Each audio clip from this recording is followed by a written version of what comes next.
warm welcome back to the USA English Podcast. I'm Erica. And I'm Marco. On this channel, we help you learn natural English through friendly conversations about daily life, real situations, useful habits, and practical communication. Our goal is to make English feel clear, achievable, and part of your everyday world.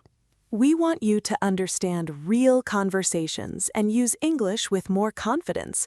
And today, we have a very important topic. We're talking about how to think fast and speak smart in English.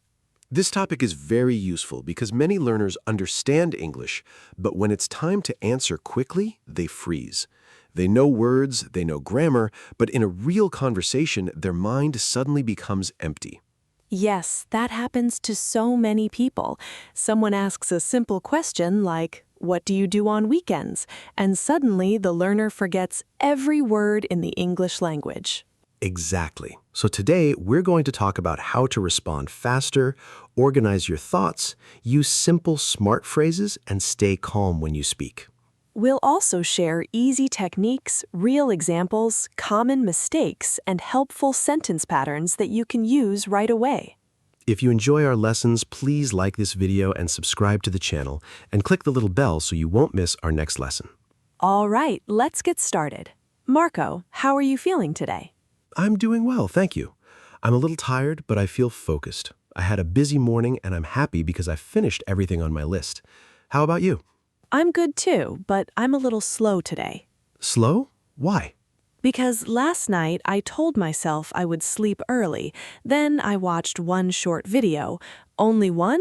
Well, 1 became 3, then 3 became 7, and suddenly the clock was judging me.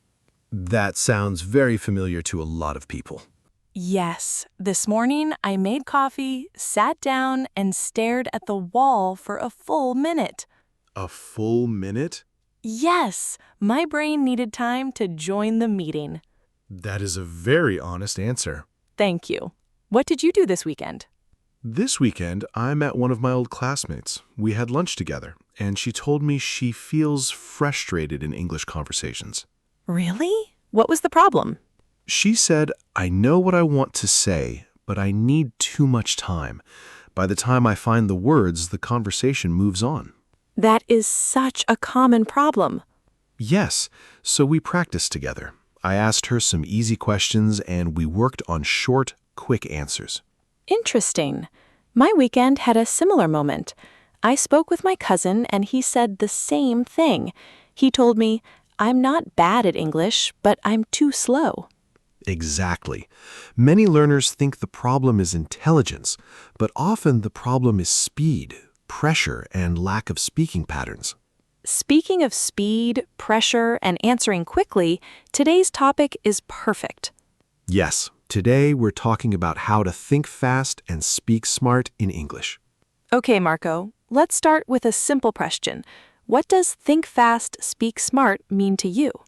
To me, it means answering in a quick and clear way, not using big fancy words, but saying something useful without getting stuck. I agree. Thinking fast does not mean thinking perfectly. It means finding a simple idea quickly. And speaking smart does not mean sounding like a genius. It means speaking clearly, naturally, and in a way that fits the conversation. That is important. I think many learners believe speaking smart means using difficult words. Yes, but often smart speaking is simple speaking. If your answer is easy to understand, that is smart. So the goal is not to sound complicated. The goal is to sound clear. Exactly. Let me ask you this. Why do learners become slow in conversation? I think there are a few reasons. First, they try to make the perfect sentence. Second, they translate in their heads. Third, they feel nervous. That is a great list. I would add one more thing. They often do not have enough ready-made phrases. Ready-made phrases? You mean phrases that are already prepared in the brain? Yes, exactly. Common speaking patterns like I think, it depends, usually, to be honest, in my case, and that's a good question. Ah, yes. Those phrases give you a quick start. Exactly. They buy you a little time, and they make your answer sound natural. Wait, what does buy you time mean here? Good question. It means give you a few extra seconds to think. For example, if someone asks, "What do you like about your job?" you can begin with, "That's a good question. I think the best part is." That short beginning gives your brain time to organize the answer. That is so useful. I do that in real life too, even in my first language. Exactly. Native speakers do this all the time. So the first lesson is maybe this: don't answer with panic. Answer with a simple opening phrase. Yes, that is a very good first lesson. A good speaker often uses a calm opening, then a simple main point, then one detail. Calm opening, main point, one detail. I like that structure. Let's talk about freezing. What happens when someone asks you a question and your brain suddenly becomes empty? Honestly, it feels like the words are in the room, but not near me. That is a funny but accurate description. And then the silence gets longer, and the longer the silence gets, the more pressure I feel. Exactly. That is why learners need tools for those moments. One tool is a pause phrase. Another tool is breathing. Another tool is using a simpler answer than you planned. I think that last one is very important. Many learners plan a beautiful answer, but then they cannot say it under pressure. So instead of trying to say everything, say one clear thing first. For example, if someone asks, "Why do you like learning English?" you can start with, "I like learning English because it helps me connect with more people." Then later, you can add more if you want. Exactly. But first, give one clear idea. I think a lot of learners feel like short answers are bad answers. Not at all. A short, clear answer is much better than a long, confused answer. That is comforting. It should be. Let's talk about answer structure. If someone asks a general question, what is the easiest way to organize the answer? Maybe answer, reason, example? Yes, that is one of the best structures. First, give your answer, then give a reason, then add a small example. Can you give an example? Sure. If someone asks, "Do you prefer mornings or evenings?" you can say, "I prefer mornings because my mind feels fresh." For example, "I usually do my most important work before noon." That sounds smart and simple. Exactly. Or if someone asks, "Do you like working alone or with others?"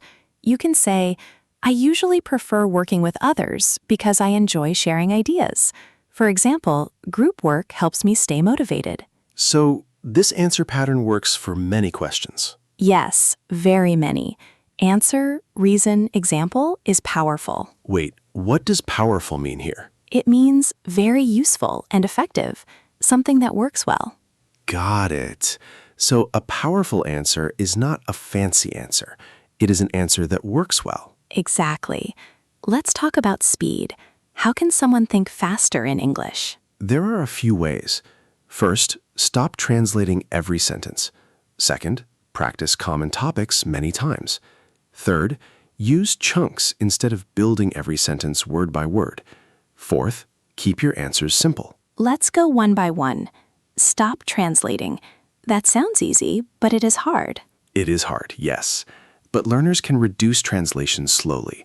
For example, when you practice easy topics like food, weekend plans, work, hobbies, and feelings, try to think directly in simple English. So instead of first thinking in your own language, you think with English ideas. Exactly.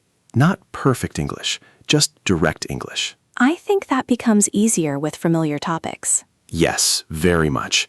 That is why repeated practice matters. If you answer the same kind of question 10 times, your brain becomes faster. I do that too when I prepare for something important. I practice the same question again and again until the answer feels lighter. That is very smart. Repetition builds speed. Repetition means doing something again and again, right? Yes. And in speaking, repetition helps sentences become more automatic. Automatic is a dream word. It is. Automatic means you don't need to think so hard. The language comes more easily. So if I practice, I usually spend my weekends many times. One day it becomes automatic. Exactly. That is how fluency grows. You also mentioned chunks. Let's talk more about that. Sure. Chunks are common groups of words that English speakers often use together. For example, to be honest, it depends. The main reason is, one thing I've noticed is, from my experience, and at the same time. I love chunks because they make you sound smoother very quickly. Yes, and they reduce thinking time. Instead of creating every sentence from zero, you start with something ready. That's like having building blocks already in your hands. Exactly. And if you learn 10 or 20 useful chunks, your speaking becomes faster and more natural. I think some learners try to memorize difficult vocabulary, but maybe chunks are more useful for conversation. I agree. For speaking speed, chunks are often more useful than rare words. Okay, let's talk about sounding smart. How can someone sound smart even with simple English? Good question. First, answer in a clear structure. Second, use calm rhythm. Third, choose precise ideas. Fourth, avoid unnecessary words. Fifth, give one helpful example. So smart speaking is organized speaking. Yes, very often. If your answer has a beginning, middle, and end, it sounds thoughtful. Can you show that with an example? Of course. Imagine someone asks, what helps you learn better? A weak answer might be, many things. I don't know, maybe reading and videos. And yeah, a smarter answer might be, for me, the most helpful thing is daily practice. I learn better when I study a little every day. For example, even 15 minutes of listening helps me remember more. Yes, the second answer sounds much stronger even though the words are simple. Exactly. Simplicity with structure sounds smart. I think another problem is speaking too fast when nervous. Absolutely. Many learners think fast speech sounds fluent, but often it only sounds nervous. That is me. Sometimes when I feel pressure, my mouth starts running faster than my brain. That is common, but smart speaking often sounds calm, not rushed. A small pause can actually make you sound more confident. Really? Yes. If you pause for 1 second before your main point, it can sound thoughtful. For example, I think the most important thing is consistency. That does sound stronger than speaking in one long panic sentence. Exactly. Silence is not always a problem. Uncontrolled silence is a problem. A small, calm pause is not. That is a very important difference. Another helpful skill is learning how to answer when you are surprised by a question. Oh yes, surprise questions are scary. They can be, but again, chunks help. If someone asks something unexpected, you can begin with, "That's interesting. I haven't thought about that before." Or, "Let me think for a second." Or, "Off the top of my head." Wait, what does off the top of my head mean? It means the first idea that comes to mind, without thinking too deeply. Ah, that is useful. So I can say, off the top of my head, I'd say mornings are more productive for me. Yes, exactly. That sounds natural and buys time. I think we should talk about asking for time more directly. Is it okay to say, let me think? Yes, definitely. Let me think, give me a second, and that's a good question, are all very natural.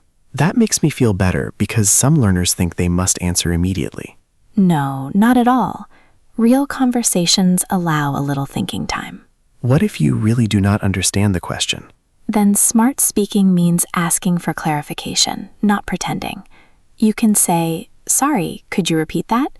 Do you mean, can you say that another way?" Or, "What do you mean by that?" That is so important. Many learners stay silent because they feel embarrassed. Yes, but asking for clarification is actually a strong communication skill. Strong meaning useful and confident. Exactly. I think another good habit is predicting common questions. Yes, absolutely. If you know the kinds of questions people usually ask, you can prepare simple answer patterns in advance. Questions about work, hobbies, family, weekends, food, travel, goals, and learning. Exactly. These topics appear again and again in real life, so a learner can prepare 5 or 10 questions and practice them regularly. Yes. For example, what do you do? What do you do in your free time? How was your weekend? What kind of music do you like? Why are you learning English? What do you enjoy most about your job? Those are super practical. And the goal is not to memorize one perfect speech. The goal is to build comfort with the topic. I think comfort changes everything. It does. When your brain knows the topic, your speed improves naturally. Let's talk about mistakes. If someone says the wrong word, does that destroy the answer? Not at all. Smart speakers recover quickly. They say, sorry, I mean, and continue. So recovery is part of smart speaking. Very much. If you make one mistake and keep going calmly, you still sound confident. That is good news because mistakes absolutely happen. Yes, to everyone. Even native speakers make small mistakes sometimes. The difference is that they keep moving. I think learners sometimes stop too long after a small mistake because they want to repair everything. Yes, but that often makes the conversation harder. Fix the important part, then continue. Can we talk about thinking smart in content, not only speed? Yes, good point. Thinking smart also means choosing the most useful idea, not saying every idea in your head. That sounds like something I need in life generally. Many people do. So if someone asks, what do you like about living in your city? I do not need to list 12 things. Choose 2 or 3. For example, what I like most is the convenience and the food. It's easy to get around, and there are a lot of good places to eat. That sounds much better than a long, messy list. Yes, smart speaking often means selecting, not just producing. Selecting. What does that mean? Choosing carefully, picking the best idea. Got it. So the smart part is not only language, it is also decision-making. Exactly. Another thing that helps people sound smart is comparison language. Comparison language? Yes, phrases like compared to, the main difference is, on the one hand, on the other hand, and in general. These help you organize more thoughtful answers. Oh, I like that. It sounds more mature. Yes. For example, compared to studying alone, group study keeps me more focused. Or, in general, I prefer quiet places because they help me concentrate. Those are really useful. They are. But again, you don't need too many. Even learning 3 or 4 organizing phrases can help a lot. I want to ask about practicing with a time limit. Is that useful? Yes, very useful. Choose a simple question and give yourself maybe 20 or 30 seconds to answer. This trains quick thinking. That sounds a little stressful at first. Yes, but it's good practice because real conversations move quickly. The key is to keep the questions simple, like what did you do yesterday or what food do you like, not what is your full philosophy of life. Exactly. Start with everyday topics. I think recording yourself is useful too. Very useful. Record short answers and listen back. Ask yourself, was I clear? Did I pause too much? Did I use one main point? Did I speak calmly? I know a lot of people hate hearing their own voice. That's normal, but the goal is not to judge yourself. The goal is to observe your speaking. That's a healthier attitude. It is. Also, recording yourself helps you notice progress over time. I like that because sometimes you improve slowly and don't notice it day by day. Exactly. Progress can be quiet. Another thing I want to mention is listening practice. Does listening help fast thinking? Absolutely. The more natural English you hear, the more familiar patterns your brain learns. That makes response time faster later. So listening is not passive only. It prepares your brain for speaking. Yes, especially if you notice how people answer common questions. I do that in podcasts and interviews. I listen for patterns like, honestly, for me, I'd say, and the main thing is. That's excellent practice. Let's imagine a real situation. Someone asks, what do you usually do after work? What's a fast, smart answer? A simple answer could be, after work, I usually go home, make dinner, and relax for a while. If I still have energy, I read or watch something. Nice, clear, and natural. What if the question is more opinion-based, like, what makes a good friend? Then you can still use structure. For me, a good friend is someone honest and supportive. I think trust is the most important thing, because without trust, a friendship feels weak. That sounds smart, but still easy. The words are simple, but the structure is strong. I think many learners need to hear this again. Simple words are not a problem. Yes, simple words with clear thinking are excellent. What about when your answer is truly not ready? Like someone asks a strange question and you honestly don't know. Then be honest in a smart way. You can say, I'm not completely sure, but, or I haven't thought about it much, but, or my first thought is, that is much better than total silence. Yes, it keeps the conversation moving. Before we finish this part, can we give viewers a simple formula? Absolutely. Here's one easy formula. Opening phrase plus main answer plus reason plus example. So if the question is, why do you like podcasts? I can say, to be honest, I like podcasts because they are easy to fit into my day. For example, I often listen while I walk or cook. Perfect. That's exactly it. Let me try one more. If the question is, what helps you think clearly? I can say, for me, quiet time helps me think clearly. When things are too noisy, I lose focus. For example, I do my best work early in the morning. Very good. That sounds calm, clear, and smart. I feel smarter already. Good. Then the lesson is working. You know, Erica, while we were talking, we used many useful words. Let's go through them carefully. Yes, please. I'm ready. First word, clear. This means easy to understand, a very important word for speaking. Exactly. For example, her answer is short but clear, or please speak in a clear way. And you can also say, I want my ideas to be clear. Very good. Clear is often better than complicated. Do you prefer clear answers or long answers? Clear answers, always. Next word, structure. Structure means the way something is organized. Ah, like the shape of the answer. Exactly. For example, a good answer needs structure, or this sentence structure helps me speak faster. And you can also say, I use a simple structure when I feel nervous. Perfect. Structure makes your ideas easier to follow. What structure do you like today? Answer, reason, example. It is simple and strong. Great. Next word, chunk. A chunk is a group of words that people often use together. One of my favorite speaking tools. Yes. For example, I learn useful chunks for conversation, or this chunk helps me start my answer. And you can also say, to be honest, is a great chunk. Exactly. Chunks help speed and fluency. What chunk do you use often? I think the main reason is I use that a lot. Next word, automatic. This means happening naturally, without too much thinking. That is the dream for speaking. Yes. For example, with practice, the phrase becomes automatic. Or, I want my answers to feel more automatic. And you can also say, daily practice makes speaking more automatic. Very good. Automatic speaking feels easier and smoother. What do you want to become automatic? Simple, everyday answers, especially about work and hobbies. Next word, clarify. Clarify means make something easier to understand. So if I don't understand, I can ask for clarification. Exactly. For example, could you clarify the question?